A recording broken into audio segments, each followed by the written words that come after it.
Hola, chicos. Diréis, ¿qué hago yo otra vez aquí? Pues os cuento. La vida, chicos, la vida. Llueve, la gente tiene que venir de... Frétate, Patricia, si es que yo soy muy rollera. La gente tiene que venir de Madrid, tiene que venir de Bilbao, tiene que venir de Barcelona y de repente se cancela todo. ¿Y quién está el plan B? Pues la del Cabañal que está aquí al lado. Pues claro que sí, no digas que no. Y encima acompañadísima de la mejor, que es Patricia. O sea, Patricia, lo primero, bienvenida al escenario de Somos. Muchísimas gracias y mejor acompañada imposible. La verdad es que yo he tenido ahora... Muchísimas gracias, cariño. Yo les pago a todos para que me digan cosas bonitas. La verdad es que te he de decir que no habíamos podido tener mejor inicio que el de un caso de éxito como Casfit, que por cierto consiguió inversión. No lo hemos hablado porque no era el tema del proyecto, pero bueno, Casfit consiguió inversión, rondas con cabeza, que de eso vamos a hablar en la ponencia de hoy, y consiguió convertirse en uno de los referentes a nivel tecnológico ya no solo de la Comunidad Valenciana, sino también a nivel nacional y, quién sabe, como bien han dicho Jorge y Chimo, a nivel internacional. Vamos a empezar con el título de la charla que a mí me llama mucho la atención. ¿Para ti qué es invertir con cabeza? Que parece una cosa que es lógica, pero muchas veces no lo vemos. No, no es tan fácil, efectivamente. Al final, una startup, por definición, es un activo de muy alto riesgo, ¿no? Es decir, al final, la mayoría se van a morir. Eso es un hecho. Es decir, 8 o 9 de cada 10 se van a morir. Entonces, para mí, en una frase sería desescalar los riesgos de un activo ya de por sí muy riesgoso. Vale. Te iba a decir muchas cosas más, pero en una frase no puedo. La verdad es que sí. También te digo que en la charla vamos a hablar de eso, así que está muy bien que no hagamos spoiler de todo lo que vamos a hablar, pero es verdad que es muy interesante el decir, oye, pues mira, de todos los activos que puedo invertir yo como inversor, tengo cosas muy seguras en esta vida y de repente pues invierto en un fenómeno como es el de la startup, que aunque lleva muchos años y está muy asentada, pues sí que tiene su alto riesgo y lo tengo que hacer encima pensando en las cosas que creo que no van a fallar o creo que van a fallar para que no pierda todo ese dinero o por lo menos lo intente. Tú, Patricia, desde la perspectiva además de Startup Explore, que es una plataforma de inversión divina de la muerte, me gustaría saber, cada vez que veis un activo de este tipo, no sé cuál es la primera cosa, dentro de las 1001 aspectos que pueda haber, que te llama más la atención, ¿vale? O sea, ¿qué es el primer aspecto cuando conoces una startup que dices, me fijo sobre todo en esto y en esto, y a partir de aquí podemos seguir hablando sobre el tema de financiación? Vale. Yo creo que varias preguntas muy simples, pero que no son simplistas, ¿vale? ¿no? Es decir, uno, ¿resuelve una necesidad por el que la gente va a pagar? Vale. ¿No? Porque si no tenemos clientes no tenemos nada, por muy guay que sea el producto, por muy guay que sea yo, es decir, clientes. Luego, el mercado es grande, es billonario, está al alza, vale. Eso es importante. Hay un exit definido para los inversores, porque hay muchos tipos de inversores a lo largo de, como tú bien sabes, el camino de una startup. Pueden haber business angels, fondos, industriales, entonces tiene que haber un camino de desinversión fijado para todos, que sea escalable. Vale. ¿Vale? Y luego que hayan roles complementarios en el equipo y que dejen los egos aparcados. Interesante tema, Patricia? Saca de ahí de donde has sacado punta, Bueno, es que Patricia nos va a dar un juego. A ver, vamos a recopilar. O sea, me parece muy interesante lo que digas, lo de si resuelve una necesidad, porque además hilamos con la charla anterior, los que estáis de antes de la charla sabéis de qué estoy hablando, que es el hecho de crear tecnología que tenga sentido y que resuelva una necesidad. Pero me voy a parar en la segunda respuesta que has dicho, que me llama mucho la atención, el tema del mercado, que parece una cosa que a lo mejor cuando estamos creando una idea no nos llama tanto la atención, pero tú sí que la has destacado como el segundo aspecto. ¿Cuánto de potente juega el mercado a la hora de invertir en un proyecto y cómo es de importante que el emprendedor tenga claro a qué se enfrenta? Vale. Para mí es importante, pero en esas 5 preguntas es la menos importante. Vale, o sea, dentro de esos 5 parámetros sería el menos importante, pero ¿por qué consideras que a lo mejor es importante? A lo mejor por el ejemplo, ¿por qué crees? Pues porque al final una startup tiene que moverse en un espacio, tiene que capturar, basándonos en que voy a capturar un 5%, siendo extremadamente optimistas, tiene que ser un mercado muy grande. Porque si no, no voy a ser capaz de capturar ese upside, no voy a ser atractivo para que alguien me compre, para un inversor, es decir, es un poco, es lógico, ¿no? Entonces, pero por otro lado, ¿por qué digo que no es tan importante dentro de esta checklist? De los 5, sí. Yo por experiencia he sabido que aunque hay mucho feedback acerca de es que te mueves en un mercado muy, muy pequeño, es que no lo vas a conseguir. Creo que los equipos excelentes son capaces de hacer que el mercado sea mucho más grande. Vale, qué interesante reflexión. Sí, entonces cuando te sientes dubitativo acerca de un equipo pero crees en su ejecución, tienen pedigrí, aunque se muevan en un mercado que a priori es muy nicho, encontrarán siempre la manera de hacerlo grande. Me parece interesante porque es verdad que sí que hemos visto ejemplos, sobre todo en los últimos 15 años, ¿no?, de tecnologías que cuando empezaron el mercado era inexistente o muy pequeño. Total. Y de repente se convierten en auténticos monstruos con los que no podríamos ni vivir. O sea, es decir, por ponerte un par de ejemplos, a mí me encanta decir que hace 10 años la manera de pedir comida en casa era llamando a Telepizza. A mí me encanta poner ese ejemplo, pero lo hemos visto hace 2 días con ChatGPT, que todo el mundo nos parecía una herramienta para reírnos y ahora hay empresas que están pagando millonadas por utilizar ese tipo de tecnología.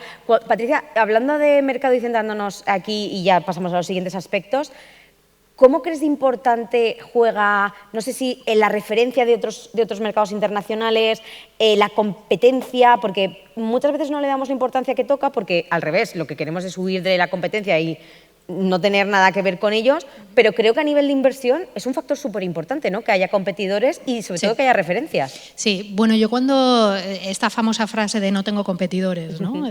Creo que ibas por ahí más o menos. Entonces, mira, para mí eso es una red flag bastante importante.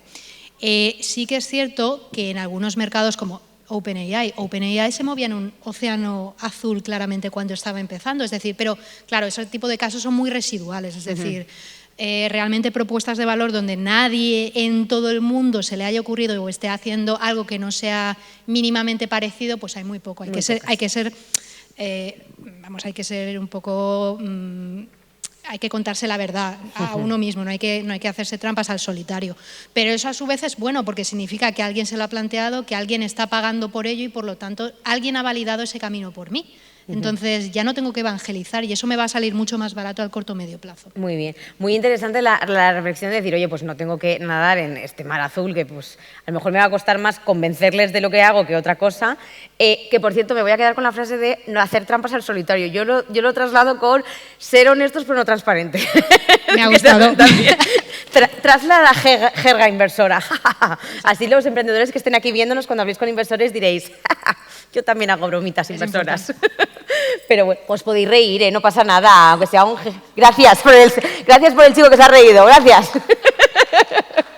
Bueno, hablando de más cosas y haciendo esta checklist que has hecho en un momento, Patricia, hablas del equipo. Yo estoy convencida que hay un montón de gente aquí que está teniendo una idea o está ejecutando su negocio solitario y cada vez veo que el auge del solo entrepreneur se está como estableciendo muchísimo en el mundo sobre todo de la tecnología, ¿no? Porque parece que con el auge también de la inteligencia artificial y demás, pues hay ámbitos que no hace falta pues, tener todo un equipo porque de repente una inteligencia artificial te hace 3 o 4 cosas que a lo mejor antes te lo haría un colaborador.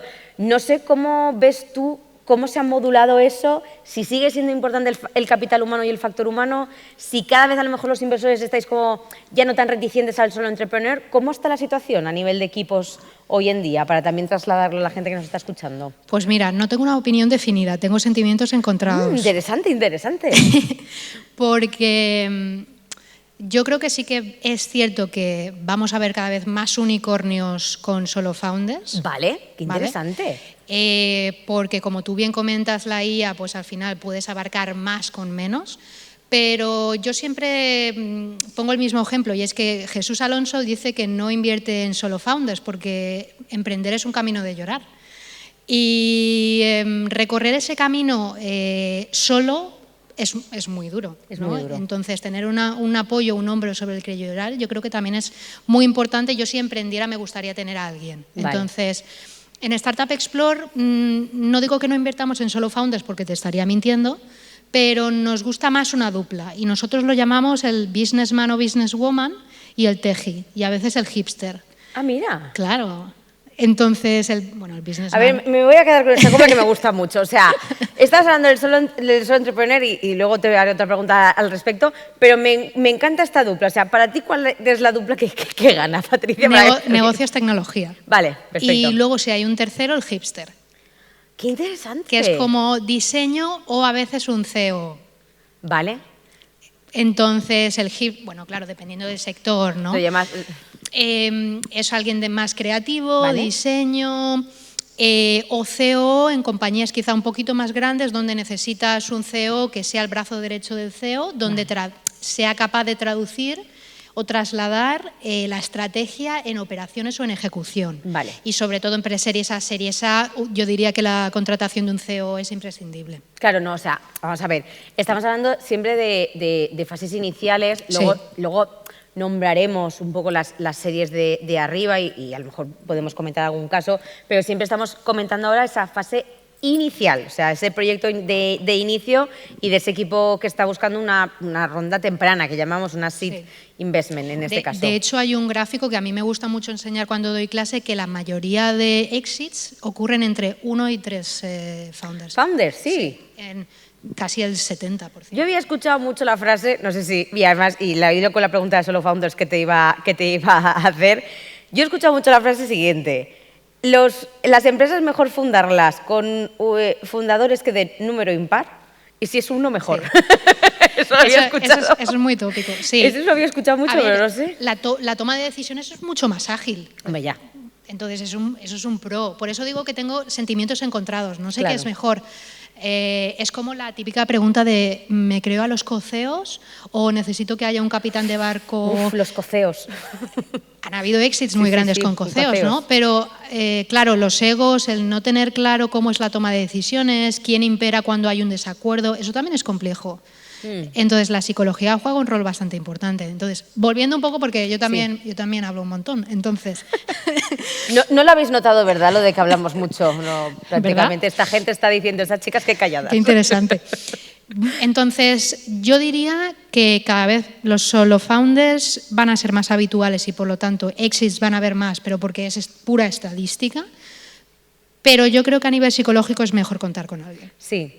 Yo sí que te compro la idea, lo de decir, oye, ya no solo es por diversificar el talento, que es súper importante para mí, o sea, al final tener solo una mentalidad, una visión y un único de todo es muy complejo, y ahí sí que te doy la razón, que si ya emprender es duro, hacerlo solo es devastador en múltiples ocasiones, porque juega ya no solo el factor tuyo, sino tu propio boicot, que eso ya es para morirse. Imagínate si se va alguien, que por lo menos tenga otra persona que... No, sí, tienes todo. Es que esto es muy complicado, chicos, ¿eh? Claro. O sea... No, es verdad, aquí te lo compro. Pero es verdad que me encanta la idea de... Yo sí que soy... Yo cuando en mi fase inversora, que he tenido, porque yo soy una chica muy multidisciplinar, chicos, es lo que tiene, sí que es verdad que yo me hacían más gozo los 3 y 5 founders que los 2 y 4. ¿5 founders? Sí.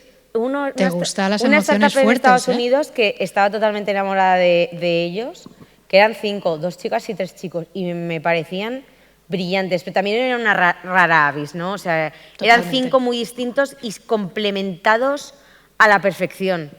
Fue una cosa muy extraña y les fue súper bien, pero esto era o sea, no es lo común, ¿eh? O sea, las cosas como son. No he visto muchas startups con 5 founders. Yo te hago la última pregunta de equipo y ya pasamos a los siguientes criterios del checklist, pero es que ahí te tengo que hacer esta pregunta. ¿Qué opinamos sobre los colegas que de repente empiezan a emprender juntos? No hablamos de colegas que se van conociendo, sino los muy amigos. No sé cómo lo habéis visto vosotros en Startup Explore. Yo sé que hay muchos proyectos nacionales de gente muy colega que les ha ido muy bien y de gente que luego ha discutido y no se habla de por vida. No sé cómo lo veis en Startup Explore a nivel de inversores. ¿Cómo influyen las relaciones personales? Porque yo tengo mi opinión muy clara. A ver, lo que a mí me da miedo es, por ejemplo, si hay matrimonios. Vale. Eso me da miedo. Si hay familiares, aunque hemos invertido en familiares. Sí. Lo de los colegas, bueno, también tiene sus implicaciones, ¿no? También tiene sus pros, bueno, pues sabes de qué pie coge a cada uno y por lo tanto pues cada uno se articula o tiene unos roles definidos en la compañía. A ver, lo miramos bastante, sobre todo si tienen experiencias previas, porque normalmente, o esto es muy curioso, las personas que se conocen mucho han trabajado en empresas anteriores. Sí. Yo la experiencia que tengo es que personas que se llevan muy bien se han conocido de colegio o trabajos anteriores y han decidido emprender. Entonces, eso es algo que nos tranquiliza mucho porque ya sabemos que han trabajado en proyectos antes y que se toleran. Correcto. Y esto, que se toleren es un plus. Qué bueno, es verdad que eso, sobre todo en Estados Unidos, es muy común lo de ex-former y se han juntado en el trabajo Y de previo. los unicornios, ¿cuántas startups salen? Muchísimas, es verdad. Estos son muchos casos de éxito. Bueno, entonces, si estáis trabajando en una empresa, el colega que tengáis al lado, llevaos muy bien con él, que nunca se sabe si puede ser vuestro founder de vuestra futura empresa, chicos. No juguéis con esas bromas, pero bueno, pasamos ya de los equipos que ya hemos hablado largo y tendido y la verdad es que está fenomenal el tema, para hablar también un poco de la atracción, ¿no? Tú lo has comentado. Hay que tener algo claro, hay que tener algo validado más allá del famoso PowerPoint. Yo creo que esa fase ya la hemos pasado, ¿no, Patricia? La del PowerPoint. No lo sé, a lo mejor me dices tú, no, yo aún sigo viendo gente que me pide millones con un PowerPoint. Pero, ¿en qué estado tú recomendarías ir a por una inversión, entiéndase, inicial? O sea, entiéndase inicial, que ya sabemos que no es una ejecución de empresa muy larga, pero ¿en qué fase tú recomendarías a un proyecto decir, ahora estás para buscar inversión? Vale. A ver, que tenga un MVP, que de vergüenza, no pasa nada, es como tiene que ser, pero que sea un MVP mínimamente funcional y que haya hecho una prospección comercial acerca de si hay personas que van a pagar por ello. Es decir, no hace falta que, por ejemplo, para Startup Explore, quizá para fondo que invierte en estadios un poco más avanzados no tiene sentido, pero por ejemplo para Business Angels, para Family Funds and Friends, para plataformas como Startup Explore, no hace falta estar facturando. No has encontrado el Product Market Fit y eso está bien porque las condiciones van a ser distintas, pero si no tienes un MVP y no has hecho una mínima prospección comercial, no sabes si va a ser una compañía rentable o intuyes si va a ser una compañía rentable. Entonces, si levantas capital te vas a diluir mucho porque las condiciones que vayas a negociar van a ser pésimas, y dos, a largo plazo, para intuir un problema por el que la gente va a pagar, pues qué menos que tener un MVP y haber hecho una mínima investigación comercial. O sea, sí que es verdad que, y te coincido que yo lo del PowerPoint creo que hace ya tiempo que no lo veo, Patricia, no sé si vosotros Alguno aún aparece. El PowerPoint, por poneros en contexto jerga inversión, es que cuando el mundo tecnológico prácticamente no existía, pues la mayoría de personas no sabían en qué estado tenían que entregar. Ahora es un Figma. Sí, es verdad. ¿Ahora qué es? Un Canva. También. Yo ahora lo de las presentaciones también es un mundo, pero es verdad que antes se decía que con un mismo PowerPoint de una idea pues podías levantar mucho. Esto es muy americano, ¿no? Muy americano, sí. Esto en Estados Unidos sigue pasando. En España somos diferentes, somos un poco más conservadores. La cabeza la tenemos más dura en España a la hora de invertir. Bueno, y en Europa también, pero sobre todo sur de Europa, España. Claro, pero bueno. Hemos hablado, pero bueno, me quedo con la reflexión que dices, oye, no es necesario que hayas ingresado el dinero en el banco, sobre todo porque depende de la categoría, del tipo de proyecto, pues es más complicado estar facturando o no estar facturando, pero sí que tengas muy claro cómo lo vas a hacer o cómo lo vas a tener o cómo lo vas a conseguir. En eso sí que yo coincido contigo. Si no lo tienen claro, para mí, pues no ha dejado de ser una idea para convertirse en una startup. Sigue siendo una idea. Es que hay mucha artesanía entre idea y empresa rentable o que aspira a ser rentable. Cualquiera puede tener una idea. Una idea no vale nada. O sea, no... Bueno, yo iba a hablar sobre los NDAs, pero eso... No, eso... deja. Pero eso es otra cosa. Eso es otro mundo. Bueno, una idea la tiene cualquiera, pero luego hacerlo realidad, hacerlo tangible, pues es mucho más complejo. Es más complejo, sí que tengo que decir. Hemos hablado de, o sea, por hacer recapitulación del checklist, hemos hablado de ese famoso producto, esa tecnología que tiene que responder ante una necesidad. Hemos hablado de ese equipo, de diversas maneras, pero ese equipo solo entrepreneur. Hemos hablado, por supuesto, de ese mercado que tiene que estar claro, que tienen que tener los competidores, las referencias, todo tal. Hemos hablado de la atracción. Y ahora, Patricia, a mí me gustaría conocer desde tu opinión si por la situación que estamos ahora, a día de hoy, con la IA, no sé qué, no sé cuántos, si hay algún otro factor, a tu parecer, porque parece que los factores estos, cualquiera que haya ido a una charla emprendedora, pues a lo mejor los ha escuchado ya y dices, oh, pues esto lo lleváis diciendo ya los inversores 10 años seguidos, por favor, no os renováis, toda la razón, señor. Entonces, a mí me gustaría saber, bajo tu opinión, o a lo mejor a nivel tuyo personal, si hay algún factor tangible o intangible, fíjate, te voy a dar la opción del intangible, que también te llama la atención a la hora de invertir. Yo tengo el mío, yo sí que te lo contesto, pero yo quiero saber si tú tienes alguno en mente en estos momentos. Algo que te digas, a mí si veo esto, digo, ¡buah! Porque tú también has hablado del tema del éxito. No sé si eso también es tu factor.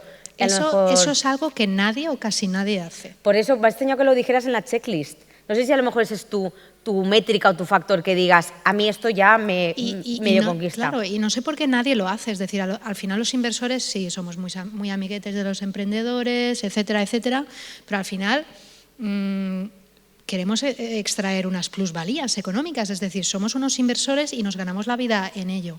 Entonces, encuentro muy pocos emprendedores, sobre todo primeras experiencias, que me sepan decir cómo voy a sacar yo dinero con mi inversión en tu empresa, ¿no? Y sobre todo que personalicen esos caminos de desinversión para distintos tipos de inversores, porque no es lo mismo Startup Explorer o un VA, que seguramente saldrá mediante un secundario, que un fondo, que aspirará a salir mediante una venta o una IPO, Startup Explorer quizá también, pero casi nadie me dice cómo voy a ganar dinero con la inversión.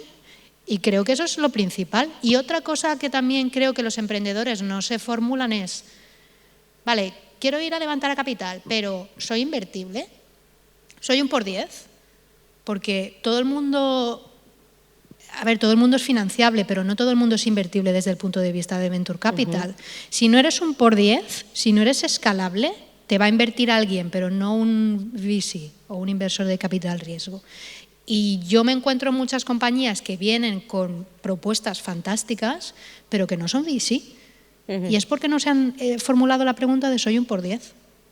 Desde luego son dos reflexiones maravillosas. La primera, que te doy toda la razón. Sigue habiendo muy pocos emprendedores, startuperos, llamémosle, que te dan la respuesta de cómo vas a ganar tu dinero. Hay muy pocos aún en España. Eso te diferencia de New Buy a Pro. Sí, no, es verdad, es verdad. Es verdad que hay muy poca gente que lo hace y muy poca gente que hace la reflexión. Y me quedo también, hilando con la respuesta, que hay muy poca gente que hace una reflexión sobre si realmente necesito un inversor, necesito rondas o necesito simplemente un crédito bancario y ya está. Totalmente. Es que al final, claro, todo tiene pros y contras. Claro. ¿no? Entonces, tú cuando acudes a levantar capital de un tercero, está muy bien, pero vas a ceder control. Claro.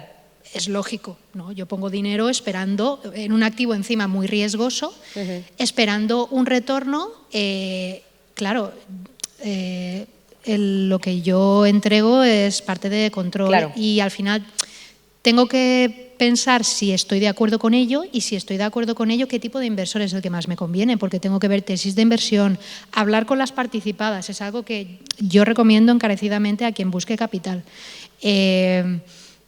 Porque se dice mucho que es un matrimonio y de alguna manera... Es que es un matrimonio, o sea, yo lo siento. Y de alguna manera es así. Hombre, es que pasas a recogerle los calcetines a una persona que no has convivido prácticamente, o sea... A pelo. Hombre, es que tú estás tranquilamente en tu casa ahí con tu startup y con tu inversión, yo digo, con tu proyecto y de repente pasas a tener una persona que si no le llamas para avisarle que te vas a cenar, se enfada. Es que es verdad. Efectivamente. Es que es así. No. Y es eso, y te conviene mucho saber quién dejas entrar a casa. No, es verdad, sobre todo porque yo creo que hay gente que... Bueno, creo que ahora cada vez menos, Patricia? O sea, no sé cómo lo notarás tú, pero yo creo que hay mucha gente que ya primero piensa si realmente necesita una inversión, si tiene una Yo me alegro de ese cambio tesis de inversión o si simplemente va a ir al banco, va a pedir un crédito con un interés un poco más alto de unos 30.000 euros y con eso va a tirar el inicio. No lo sé, no sé si lo ves tú el cambio. Lo que pasa es que el banco no siempre te va a entender. Eso es verdad, toda la razón. Porque el banco es muy vieja escuela. Entonces el banco, por ejemplo, va a entender una empresa de factoring va a entender Sí. un neobanco, va a entender si yo hago camisetas, ¿no? Sí. Porque es algo que el banco ha visto millones de veces, entonces es mucho más proclive a darme deuda, a apalancarme. Claro.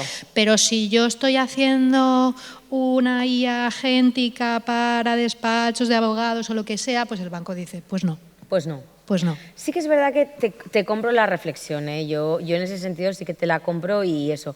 Me encanta que hayas dicho lo de el tema de que tengan claro cómo te van a devolver el dinero. De hecho, yo te diría que yo aprecio mucho el que te dice cómo te va a devolver el dinero y no te lo hace con un plan de carrera de decir, no, porque yo de aquí a 2 años levanto otra ronda, de aquí a otros 2 levanto otra ronda. Y incluso hay gente que te dice, oye, mira, no, de aquí a 3 años, 4, muy probablemente te compre tu participación, te lo haya multiplicado por 10 y yo vuelvo a tener el control absoluto de todo. Eso Sí. no lo valoramos tanto. O sea, no lo valoramos Ostras, tanto. a mí me encanta. A mí, guay, a mí esos me flipan. ¿A que sí?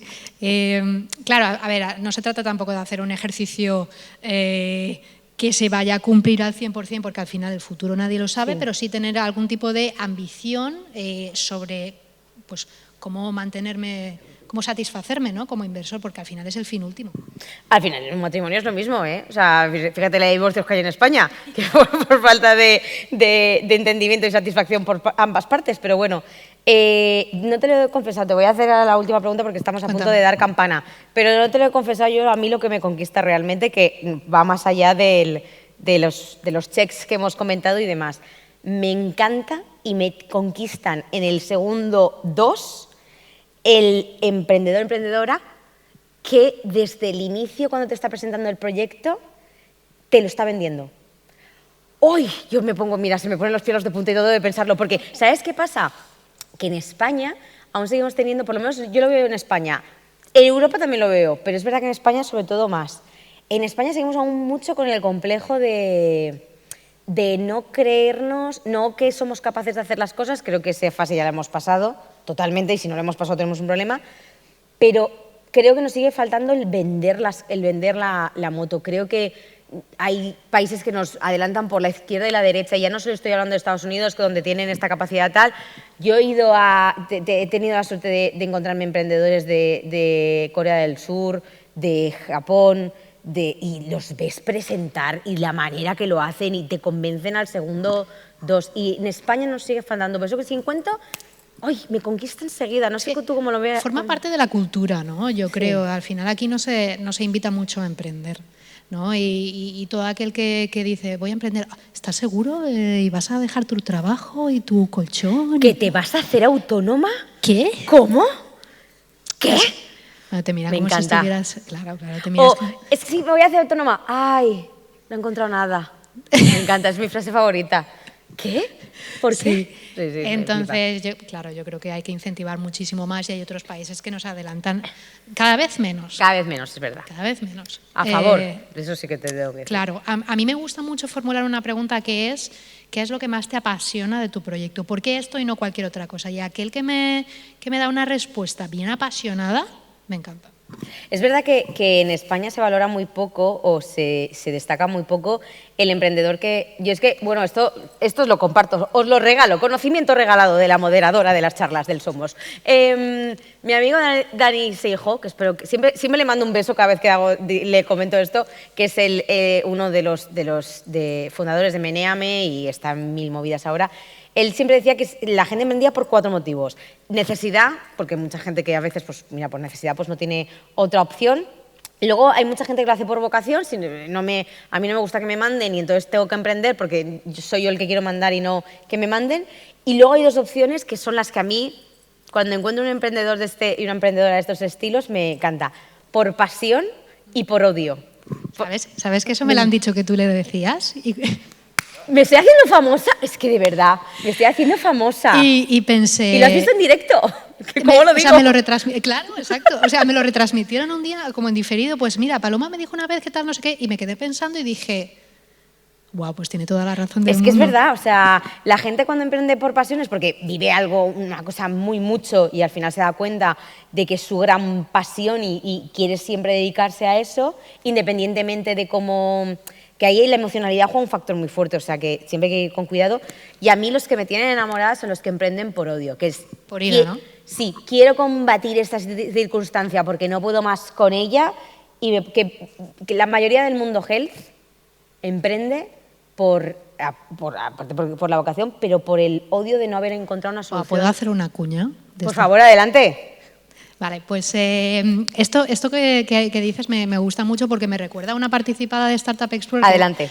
Que se llama Heuristic y el emprendedor es Anchón, buscadlo porque es una pasada, que ha desarrollado un software para distinguir, bueno, porque en los hospitales sabéis que los pacientes se distinguen con pulserillas y ya está. Okay. Vale, pues ellos han desarrollado un sistema que permite distinguir al paciente con su huella dactilar aún, ¿vale?, estando manchada por grasa, por tinta, por sangre, de tal forma que tú ves las partes visibles de la huella e intuye las que no están visibles.